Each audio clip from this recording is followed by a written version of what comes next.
أعوذ بالله من الشيطان الرجيم. بسم الله الرحمن الرحيم. وإذا أردنا أن نهلك قرية أمرنا مترفيها ففسقوا فيها فحق عليها القول فدمرناها تدميرا. وكم أهلكنا من القرون من بعد نوح وكفى بربك بذنوب عباده خبيرا بصيرا. من كان يريد العاجلة أجلنا له فيها ما نشاء لمن نريد ثم جعلنا له جہنم یصلاها مذموما مدحورا۔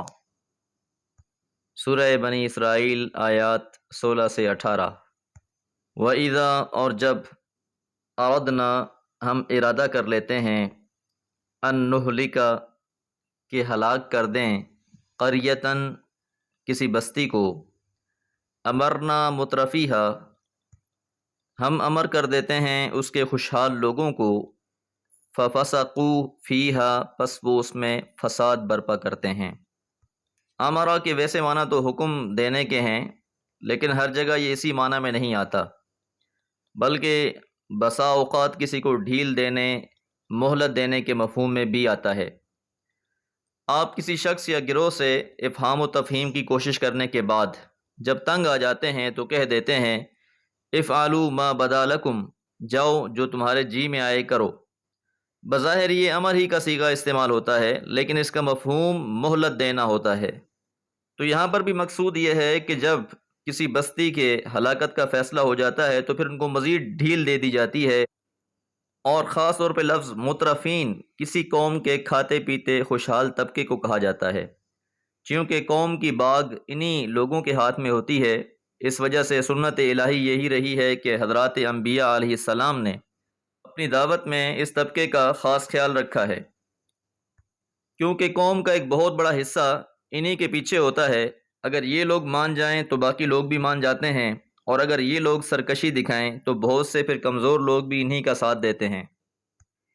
تو بہرحال جب یہ لوگ خوب اودم مچا لیتے ہیں فحق علیہ القول، پس ان پر بات پوری ہو جاتی ہے، فدمرناها تدمیرا، پس ہم انہیں نیست و نابود کر دیتے ہیں۔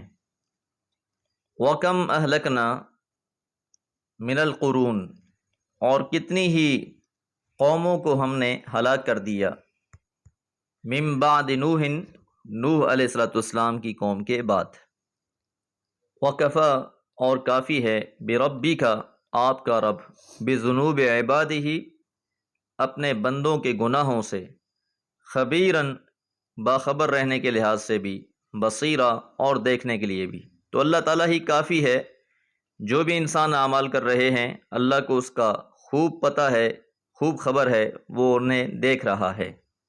تو پچھلی قوموں کا تذکرہ کرنے کے بعد التفات آپ کی قوم کی طرف ہے کہ آپ کی قوم کے سرکش لوگ جو جرائم کر رہے ہیں اللہ تعالیٰ ان سے خوب باخبر ہے، اور جب وقت آئے گا تو ان کا فیصلہ بھی کر دیا جائے گا، اس میں بھی دیر نہیں لگے گی۔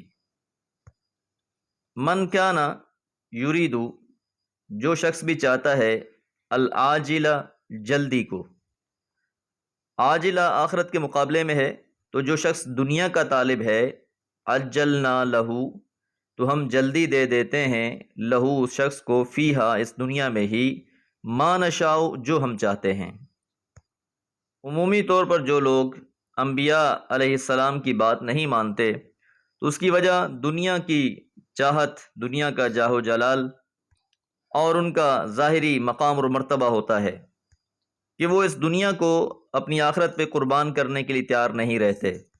تو یہاں اللہ بھی یہی فرما رہے ہیں کہ جو شخص دنیا چاہتا ہے تو پھر ہم اس کو دنیا ہی دے دیتے ہیں، لیکن ساتھ یہاں پر ما نشاء لمن نرید، جو ہم چاہتے ہیں اور جس کے لیے چاہتے ہیں۔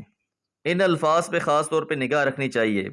مطلب یہ ہے کہ یہ بات بھی دنیا طلبوں کے اپنے اختیار میں نہیں ہے کہ جو شخص اس دنیا میں سے جتنا چاہے حاصل کر لے، بلکہ یہ معاملہ بھی کلیتاً اللہ ہی کا اختیار ہے، وہی جس کو چاہتا ہے جتنا چاہتا ہے عطا فرما دیتا ہے۔ ما نشاء جو ہم چاہتے ہیں، لمن نرید جس کے لیے ہم چاہتے ہیں، ثم پھر جعلنا بنا دیا ہے لہو اس شخص کے لیے جہنم جہنم، کیونکہ ایسے لوگوں کا مطمع نظر تو صرف دنیا ہی ہے، آخرت تو ہے ہی نہیں، لہذا آخرت میں ایسے لوگوں کے لیے جہنم کو تیار کر رکھا ہے۔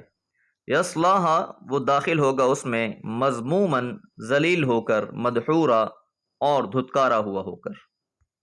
تو دنیا میں اس کا تکبر، اس کو سر جھکانے سے مانے ہے، تو روز قیامت ایسے شخص کو ذلیل اور خوار کر کے جہنم میں داخل کر دیا جائے گا۔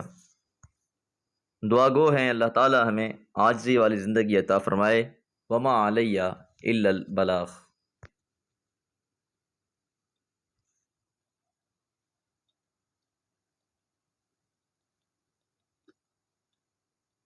اعوذ باللہ من الشیطان الرجیم، بسم اللہ الرحمن الرحیم۔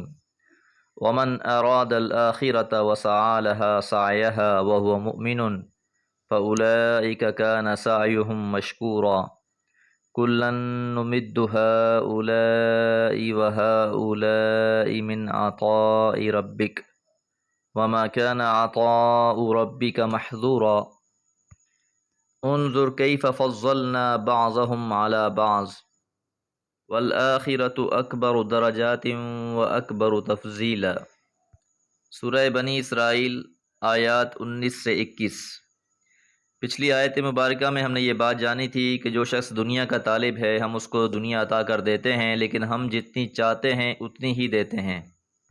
طالب دنیا کے مقابلے میں ومن اراد الآخرۃ، اور جس نے ارادہ کیا آخرت کا، جو طالب بنا آخرت کا، وسعى اور اس نے کوشش کی، لہا سعیہا اس کے شایان شان کوشش، وہو مومن اس حال میں کہ وہ مومن ہو۔ یہ اس کے ساتھ شرط بیان کر دی گئی ہے کہ جو لوگ آخرت کے طالب ہیں اور پھر اس کے لیے کوشش بھی کرتے ہیں، لیکن اس طلب اور کوشش سے پہلے ایمان لانا ضروری ہے۔ اور کیا ہی خوب انداز ہے، وسعى لها سعيها وهو مؤمن، ان الفاظ پر خاص نگاہ رکھیں۔ مطلب یہ ہے کہ آخرت صرف تمنا کرنے سے نہیں مل جائے گی، بلکہ اس کے لیے اس کے شایان شان کوشش بھی مطلوب ہے۔ کوشش کے ساتھ خالص ایمان بھی، ایسا ایمان کہ جس میں شرک کی آمیزش بالکل نہ ہو۔ جب تک یہ دونوں چیزیں طلب آخرت کے ساتھ نہیں ہوں گی، اس وقت تک یہ تمنا لا حاصل ہی رہے گی۔ فَأُولَئِكَ پس وہی لوگ ہیں، کان سعیہم مشکورا کہ ان کی سعی، ان کی کوشش اللہ کے ہاں مقبول ہوگی، ایسے ہی لوگ کامیاب ٹھہریں گے۔ کلن ہر ایک کو، نمدو ہم مدد دیتے ہیں، مدہ یمدو مدد لفظ اسی سے ہے، بڑھا دینا، مدد کرنا، ہاؤلائی و ہاؤلائی ان کی بھی اور ان کی بھی، یعنی جو پہلا گروہ بیان کیا گیا جو طالب دنیا ہے، اس کی بھی جو مدد ہے دنیا میں وہ اللہ تعالیٰ کی جانب سے ہی ہے۔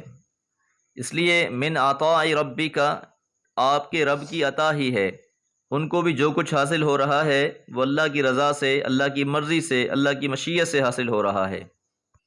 تو جو لوگ آخرت سے بالکل بے پرواہ ہیں، دن رات اس دنیا کی طلب میں ہی سرگرم ہیں، ان کو بھی اللہ تعالیٰ اس میں سے دے دیتا ہے۔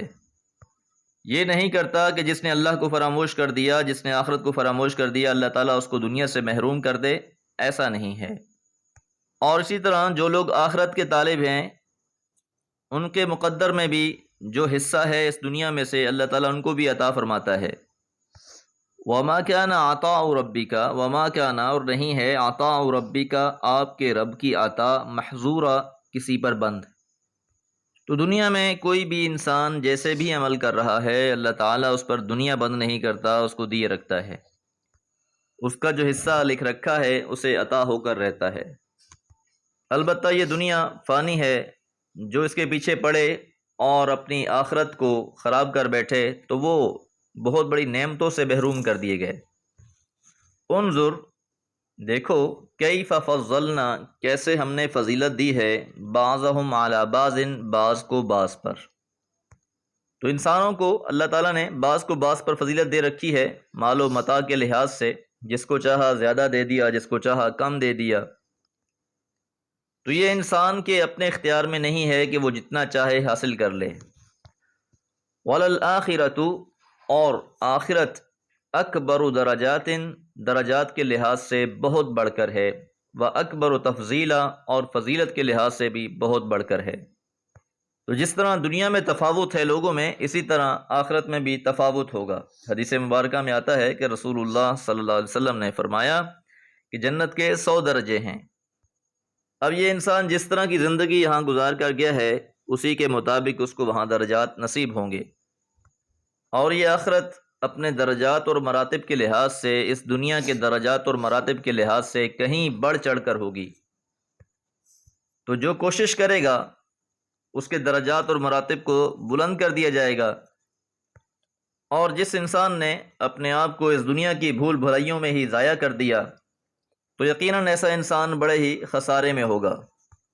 دعا کرتے ہیں اللہم انا نسألک جنت الفردوس وما علی الا البلاغ۔